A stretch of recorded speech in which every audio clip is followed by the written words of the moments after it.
মহাকাশ থেকে পৃথিবীর দিকে তাকালে আফ্রিকার সাহারা মরুভূমির মাঝখানে ঠিক যেন একটা বিশাল নীল চোখ আমাদের দিকে তাকিয়ে আছে।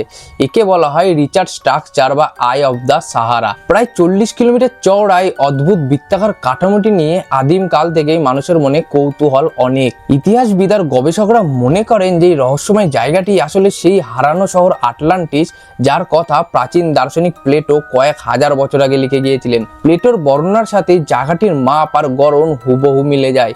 কিন্তু প্রশ্ন হলো, হাজার হাজার বছর আগে যখন কোনো স্যাটেলাইট ছিল না, তখন আদিম মানুষের নিখুঁত জ্যামিতিক নকশাটা তৈরি করলো কিভাবে? বিজ্ঞানীরা একে প্রাকৃতিক ক্ষয় বললেও এর রহস্যময় অবস্থান আর অদ্ভুত গঠন অন্য কিছুরই ইঙ্গিত দেয়।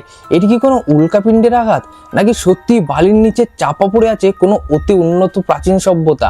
আজও সাহারার তপ্ত বালির নিচে লুকিয়ে আছে এই পৃথিবীর এক আদিম রহস্য।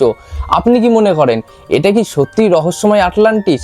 কমেন্ট করে আপনার মতামত অবশ্যই জানাবেন। আর এরকম আরও ভিডিও দেখতে সাবস্ক্রাইব করে রাখুন।